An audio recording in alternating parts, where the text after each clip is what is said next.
एक समय की बात है, काशी में कई वर्ष साथ रहकर दो पंडितों ने धर्म और शास्त्रों का अध्ययन किया।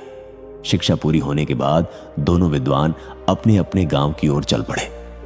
तब यातायात के साधन तो थे नहीं। लोगों को एक स्थान से दूसरे स्थान तक जाने में कई कई दिन लग जाते थे।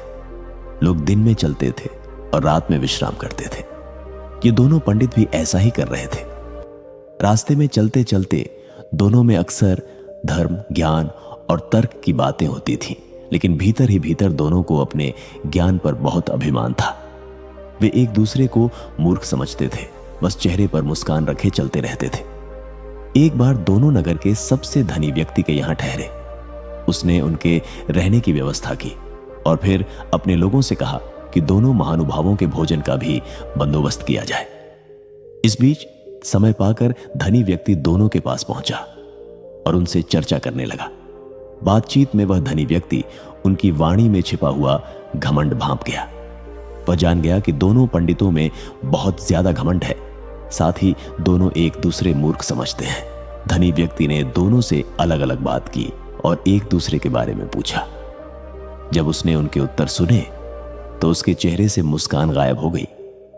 उसे दुख हुआ कि इतने वर्षों तक काशी जैसे पवित्र स्थान में रहकर भी ये दोनों विनम्रता नहीं सीख पाए। उसने मन में विचार किया कि इन दोनों को एक सबक देना जरूरी है। थोड़ी देर में भोजन का समय हो गया था। धनी व्यक्ति ने दोनों को बड़े आदरपूर्वक भोजन कक्ष में बुलाया। वे आत्मविश्वास से भरे, सिर ऊंचा उठाए अंदर आए, लेकिन जैसे ही उनकी नजर थाली पर पड़ी, दोनों के चेहरे क्रोध से लाल हो गए।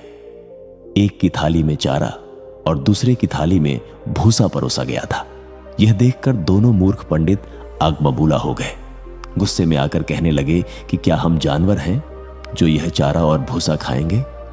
धनी होकर तुम हमारा अपमान कर रहे हो। यह लक्ष्मी द्वारा सरस्वती का अपमान है। धनी व्यक्ति ने बड़ी ही शांति से जवाब दिया, एक को थाली में चारा और दूसरे को भूसा परोसा गया है, इसमें मेरा कोई कसूर नहीं है। जब मैंने आप में से एक से दूसरे के बारे में पूछा था तो उसने कहा था कि वह तो बैल है।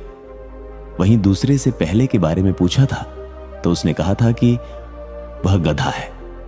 आप दोनों ने ही एक दूसरे को बैल और गधा बताया तो मैंने उसी हिसाब से चारा और भूसा थाली में परोस दिया। इतना सुनते ही दोनों ज्ञानियों की आंखें झुक गईं। उस पल जैसे भीतर का घमंड पिघल गया। उनके चेहरे शर्म से लाल थे, आंखों में पछतावा झलक रहा था। उन्हें अपनी गलती का गहरा एहसास हो गया था। उन्होंने धनी व्यक्ति से क्षमा मांगी और एक दूसरे की ओर देखकर भी सिर झुका लिया।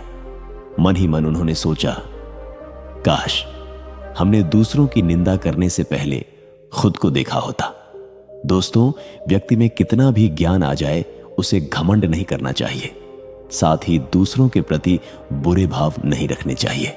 दोस्तों, कहानी से अगर आपको थोड़ा बहुत कुछ सीखने को मिला हो तो वीडियो को एक लाइक और चैनल को सब्सक्राइब जरूर कीजिए।